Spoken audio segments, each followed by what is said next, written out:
In the kingdom of Valdoria, where morning mist danced through ancient castle towers, lived Prince Alexander. At just 12 years old, he possessed wisdom that often surprised the adults around him. Unlike other royal children who spent their days in grand halls playing with expensive toys, Alexander preferred the castle gardens, where he could watch the birds and speak with the groundskeepers about their families. The castle buzzed with activity every morning as servants hurried through stone corridors preparing for another day of royal duties. But Alexander noticed things others missed. He saw how the kitchen maid's hands trembled from exhaustion after working 16-hour days. He watched the stable boys shiver in their thin clothes during cold winter mornings. Most importantly, he observed the royal guards who stood motionless for hours, protecting his family without complaint. Captain Marcus led the royal guard with pride and honor. A tall man with graying temples and kind eyes, he had served the crown for 23 years. Under his command were 12 loyal guards who treated their duty as sacred. They protected the royal family not because they were forced to, but because they genuinely cared about the kingdom and its people. However, something troubled Alexander deeply. His father, King William, had recently appointed a new advisor named Lord Blackwood. This man brought with him harsh new rules that made life difficult for everyone in the castle. The servants worked longer hours for less pay. The guards faced punishment for the smallest mistakes. Even the castle dogs seemed nervous when Lord Blackwood walked by. Lord Blackwood believed that fear made people work harder. He installed new systems to watch and judge every action of the castle staff. Guards couldn't sit down during their 12-hour shifts. Servants couldn't speak unless spoken to. Anyone who questioned these rules faced immediate dismissal without pay or references. Alexander watched all of this happen with growing sadness in his heart. He saw how Captain Marcus struggled to protect his men while following the new cruel orders. The captain's shoulders seemed to carry a heavier burden each day. The other guards looked tired and defeated, their usual cheerful greetings replaced with worried silence.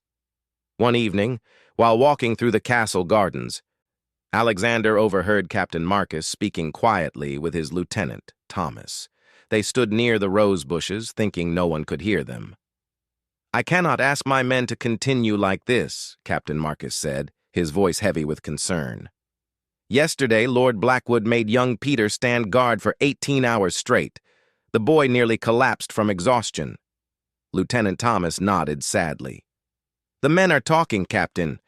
They love serving the royal family, but they cannot endure these conditions much longer. Some are considering leaving their positions." "I know," Captain Marcus replied. "But if we leave, who will protect the prince and princess? Who will ensure their safety? We swore an oath to guard this family with our lives." Alexander felt his heart break as he listened. These good men were trapped between their loyalty to his family and their need to be treated with basic human dignity. They couldn't continue suffering under Lord Blackwood's cruel rules, but they also couldn't abandon their sacred duty to protect the royal children. That night, Alexander couldn't sleep. He stared at the ceiling of his grand bedroom, thinking about the impossible situation facing his guards. These men had taught him how to ride horses, shown him secret passages in the castle, and always made him feel safe. Captain Marcus had even saved him from a dangerous fall when he was 7 years old, catching him just before he tumbled down the castle stairs. The young prince understood that adults often believed children couldn't comprehend serious matters, but Alexander's heart told him that what was happening was wrong. Good people shouldn't suffer for doing their jobs well. Loyal servants shouldn't live in fear of punishment for minor mistakes. As days passed, Alexander began noticing more troubling changes. The guards' uniforms looked less polished because they had no time for proper maintenance. Their faces showed strain and worry. Even their posture had changed. Instead of standing proud and strong, they seemed to shrink into themselves. Lord Blackwood announced even stricter rules. Guards caught talking to each other during duty would lose a week's pay. Any guard who showed kindness to servants would face suspension. The man seemed to enjoy watching others suffer, and he reported directly to King William each evening about the improved discipline in the castle. Alexander knew his father wasn't cruel by nature. King William simply trusted Lord Blackwood's claims that harsh rules created better security and more efficient service. The king spent his days dealing with kingdom business and rarely saw how the new policies affected daily life in the castle. One morning, Alexander found Captain Marcus sitting alone in the armory, staring at his sword with tears in his eyes. The sight shocked the young prince. He had never seen this strong, brave man cry before. "Captain Marcus, what troubles you?" Alexander asked gently. The captain quickly wiped his eyes and stood up straight. "Nothing, Your Highness. Just tired, that's all." But Alexander could see the truth. Captain Marcus was heartbroken. This man, who had dedicated his life to protecting the royal family, now faced an impossible choice. He could either continue watching his men suffer under cruel conditions, or he could resign and leave the royal children without their most trusted protector. That evening, Alexander made a decision that would change everything. He couldn't speak against Lord Blackwood directly. Adults rarely listened to children about serious matters. But he could find another way to help the people he cared about. Sometimes the most powerful actions required no words at all. The young prince spent that night planning something that would require tremendous courage. He knew that his decision might not be understood immediately, but his heart told him it was right. True leadership, he had learned from watching Captain Marcus, sometimes meant making personal sacrifices to protect those who couldn't protect themselves. The next morning brought darker clouds than usual over Valdoria Castle. Alexander woke to the sound of angry voices echoing through the stone corridors. Lord Blackwood's voice rose above the others, sharp and commanding. The young prince quickly dressed and crept toward the source of the commotion. In the main courtyard, he discovered a scene that made his stomach twist with anger and sadness. Young Peter, barely 18 years old and new to the royal guard, stood trembling before Lord Blackwood. The boy's face was pale, and his hands shook as he tried to maintain proper posture. "You fell asleep during your watch last night," Lord Blackwood accused, his voice cold as winter stone. "This is unacceptable behavior that puts the entire royal family at risk." Peter's voice cracked as he tried to explain. "My lord, I worked for 22 hours straight. I only closed my eyes for a moment when I thought I heard something. I was investigating a sound near the East Tower." "Excuses?" Lord Blackwood slammed his hand against the stone wall. "A true guard never sleeps, never rests, never shows weakness. You will be stripped of your position immediately and thrown from the castle without pay or references." Alexander watched as tears filled Peter's eyes. The young guard had a sick mother at home who depended on his wages for medicine. Losing this position meant his family would starve. But Lord Blackwood showed no mercy, no understanding of human limitations. Captain Marcus stepped forward, his jaw tight with controlled anger. "My lord, Peter is a good guard. He made an honest mistake after being pushed beyond human endurance. Perhaps we could find a punishment that allows him to keep his position and learn from this experience." Lord Blackwood's eyes flashed dangerously. "Captain, are you questioning my judgment? Are you suggesting that I don't understand proper discipline?" "No, my lord," Captain Marcus replied carefully. "I'm simply requesting mercy for a young man who has served loyally." "Mercy makes soldiers weak," Lord Blackwood declared. "Peter will leave immediately, and you, Captain, will remember your place. Question me again, and you'll join him in unemployment." Alexander felt something fierce and protective rise in his chest. He had watched good people suffer for too long. These men deserved better than this cruel treatment. They deserved a leader who understood that strength came from kindness, not fear. As Peter was escorted away, his shoulders shaking with quiet sobs, Alexander noticed something that chilled him to the bone. The other guards exchanged meaningful looks. Their expressions showed not just sadness, but determination. They had reached their breaking point. That afternoon, Alexander overheard Lieutenant Thomas speaking with 3 other guards in the stable. "We cannot continue like this," Thomas said quietly.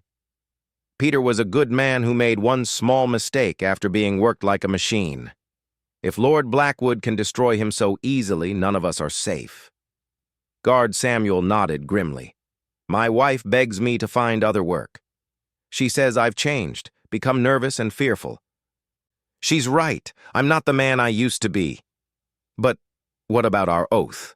asked Guard Michael, a man who had served for 8 years. "We swore to protect the royal family. How can we abandon them?" Lieutenant Thomas looked toward the castle windows where Alexander often sat reading. "The prince and princess are good children who don't deserve this chaos. But we cannot protect them properly when we're treated worse than criminals. A guard who fears his own leaders cannot serve effectively." Alexander realized with growing dread that his worst fears were becoming reality. The loyal guards were planning to resign together. They would leave their positions not because they didn't care about the royal family, but because they couldn't endure the impossible conditions any longer. That evening, Captain Marcus requested a private meeting with King William. Alexander positioned himself near the throne room door, hoping to hear the conversation. Through the thick oak, he caught fragments of their discussion. "Your Majesty," Captain Marcus said, his voice formal and sad, "I must inform you that several of my men are considering resignation. The new policies have created conditions that make it difficult for them to serve effectively." King William's response sounded confused and slightly annoyed. "Captain, Lord Blackwood assures me that discipline has improved significantly. The castle runs more efficiently than ever before. With respect, Your Majesty, efficiency built on fear and exhaustion cannot last. Good men are being destroyed by impossible demands."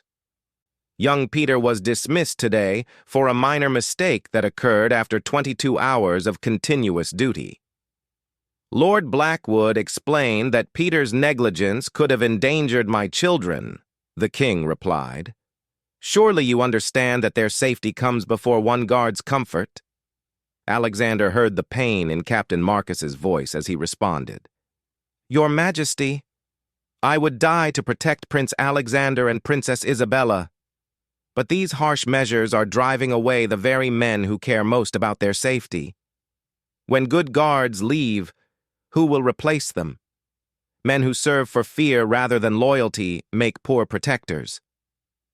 There was a long silence before King William spoke again. "Captain, I trust Lord Blackwood's expertise in security matters.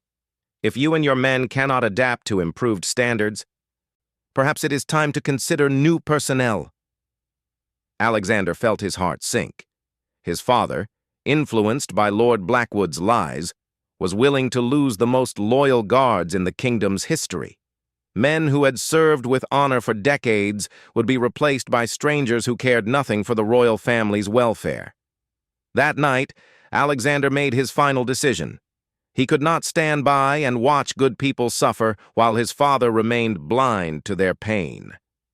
Tomorrow, he would take action that would shock everyone in the castle. His plan was simple, but required tremendous courage. The young prince spent the early hours of morning writing a letter in his careful handwriting. He chose each word with great thought, knowing that this message would change everything. When finished, he sealed it with his personal wax seal and placed it carefully in his coat pocket. As dawn broke over Valdoria Castle, Alexander prepared for the most important day of his young life. He dressed in his finest royal clothes, combed his hair perfectly, and practiced the words he planned to speak. His heart pounded with nervous energy, but his resolve remained strong. Today, he would show everyone the true meaning of leadership. Today, he would prove that a prince's greatest power lay not in commanding others, but in standing up for what was right, no matter the personal cost. The castle stirred to life around him as servants began their daily duties. Guards took their positions for another long day of watching and protecting. Lord Blackwood emerged from his chambers, ready to enforce more cruel rules. But none of them knew that a 12-year-old prince was about to change their world forever. Alexander took a deep breath, gathered his courage, and walked toward the throne room where his father conducted morning business. In his pocket, the letter waited to be delivered. In his heart, a plan that would save his loyal guards was ready to unfold. Alexander entered the throne room where King William sat reviewing kingdom documents with Lord Blackwood standing beside him. Several nobles and advisors filled the grand hall, discussing matters of state. The morning sunlight streamed through tall, stained-glass windows, casting colorful patterns on the marble floor. "Father," Alexander said clearly, his young voice carrying across the room, "I need to speak with you about something very important." King William looked up with surprise and affection. "Of course, my son. What troubles you this morning?" Alexander walked to the center of the throne room, feeling every pair of eyes watching him. His heart hammered against his ribs, but his voice remained steady. "I want to dismiss my personal royal guard." A shocked silence fell over the room. Lord Blackwood's eyebrows shot up with interest, while King William looked confused and concerned. "Alexander, what do you mean?" his father asked gently. "Captain Marcus and his men have protected our family for years. Why would you want them dismissed?" The young prince reached into his pocket and withdrew the letter he had written. His hands trembled slightly, but his resolve never wavered. "Because they deserve better than what they're receiving in this castle." He handed the letter to his father, who opened it with growing puzzlement. As King William read, his expression changed from confusion to shock, then to something deeper and more thoughtful. The letter read, "Dear Father, I am 12 years old, but I am not blind to suffering. Captain Marcus and his guards are the best men in our kingdom. They have protected me since I was born, taught me about honor and courage, and shown me what true loyalty means. But now they are being treated like criminals instead of heroes.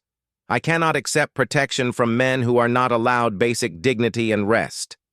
If our safety requires their misery, then I choose to be unprotected. Please release them from their duties so they can find work where their service is valued. Your son, Prince Alexander." Lord Blackwood stepped forward, his face red with anger. "Your Majesty, the boy doesn't understand security matters. He's been influenced by the guards' complaints and cannot see the bigger picture." But King William held up a hand for silence, his eyes never leaving his son's face. "Alexander, do you truly understand what you're asking? Without guards, you would be vulnerable. Your safety would be at risk." Alexander nodded solemnly. "Father, I have thought about this all night. These men have protected me because they care about our family. But caring people cannot work properly when they are afraid and exhausted. A guard who is treated badly cannot focus on protecting anyone." The young prince's voice grew stronger as he continued. "Captain Marcus saved my life when I almost fell down the stairs. Lieutenant Thomas taught me how to be brave when I was scared of thunderstorms. Guard Michael helped me find my lost kitten and spent hours searching until we found her. These are good men who deserve good treatment." King William stood up from his throne and walked down to his son's level. "But Alexander, if they are having difficulties, we can address those without dismissing them entirely." "No, Father," Alexander replied with quiet dignity. "I have watched them become sadder and more worried every day. They love serving our family, but they cannot continue under the current conditions. If I truly care about them, I must set them free to find better positions where they will be treated with respect." Lord Blackwood couldn't contain himself any longer. "Your Majesty, this is ridiculous. The guards are trying to manipulate the prince with sob stories. They're using his soft heart to avoid proper discipline." Alexander turned to face Lord Blackwood directly, and despite being just a child, his presence commanded attention. "Lord Blackwood, have you ever stood guard for 22 hours without rest? Have you ever worked so hard that you fell asleep standing up? Have you ever had to choose between keeping your job and keeping your dignity? The advisor's mouth opened and closed like a fish, but no words came out. The young prince continued with devastating calm. Captain Marcus has served our family for 23 years without a single complaint. Young Peter worked until he could barely stand, and when exhaustion made him blink too long, he was thrown from the castle like trash. If this is your idea of proper treatment, then I want no part of it.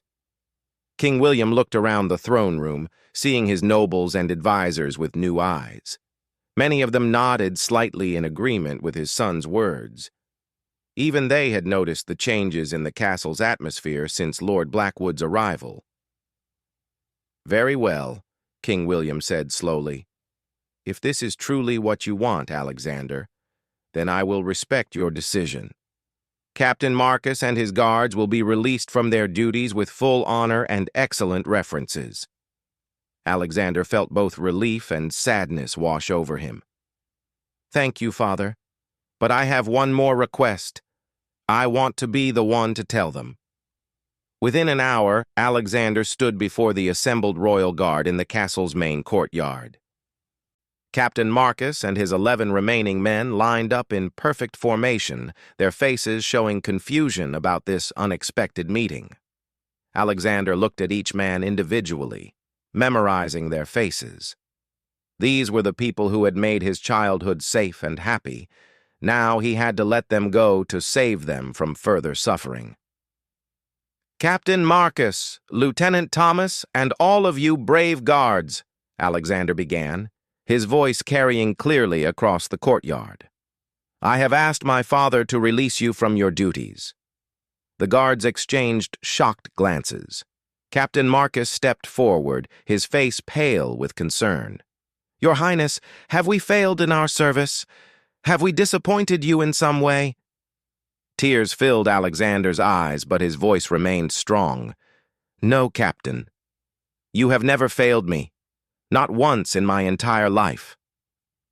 You are the finest guards in any kingdom, and that is exactly why I cannot watch you suffer any longer."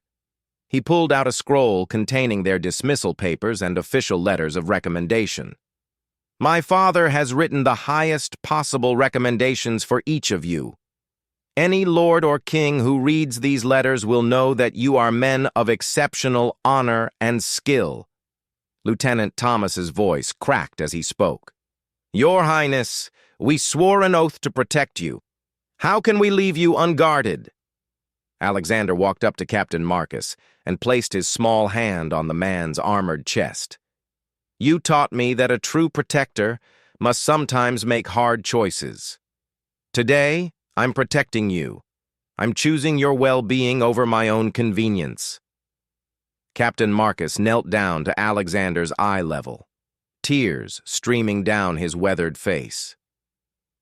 "Your Highness, you have just proven yourself to be the finest leader I have ever served. Your compassion and wisdom exceed that of kings 3 times your age." One by one, the other guards also knelt before their young prince. Not in formality or duty, but in genuine respect and admiration. They had served many royal family members, but never one who sacrificed his own security for their happiness. "We will never forget this kindness," Lieutenant Thomas said, his voice thick with emotion. "Wherever we go, whatever we do, we will always remember the prince who chose our dignity over his own safety." Alexander helped Captain Marcus to his feet. "Promise me you'll find positions where you can serve with honor. Promise me you'll be treated the way heroes deserve to be treated." "We promise, Your Highness," Captain Marcus replied. "And we promise that if you ever need us, no matter where we are or what we're doing, we will come to your aid immediately." As the guards prepared to leave the castle that had been their home for so many years, something beautiful happened. Word of Alexander's decision had spread throughout the kingdom. Other noble families, impressed by the young prince's wisdom and the guard's reputation, sent messengers offering positions with better pay and conditions. Lord Blackwood, realizing that his cruel policies had been exposed, quietly left the castle that same evening. King William, ashamed of his blindness to his staff's suffering, implemented new rules ensuring fair treatment for all castle employees. 3 months later, Alexander received a letter from Captain Marcus. The former royal guards had all found excellent positions with lords who treated them with respect and dignity. Peter had been hired as head guard for a duke's family, and his mother's health had improved thanks to better medical care he could now afford. King William replaced his son's guards with new men, but he personally interviewed each candidate to ensure they understood that service meant protection, not control. The castle's atmosphere transformed back to the warm, welcoming place it had once been. Years later, when Alexander became king himself, Captain Marcus returned as an advisor, helping to train a new generation of guards. Their reunion was filled with tears of joy and mutual respect that had only grown stronger over time. The kingdom remembered Prince Alexander's decision as the day a child taught adults the true meaning of leadership, not through force or fear, but through compassion and the courage to do what was right, even when it required personal sacrifice. And in the castle gardens where Alexander once played as a boy, a small plaque was installed that read, "True strength protects the innocent, true wisdom serves the suffering, and true leadership sacrifices for the good of others." The young prince who chose love over power had grown into a king whose reign would be remembered for generations as the most just and compassionate in the kingdom's history.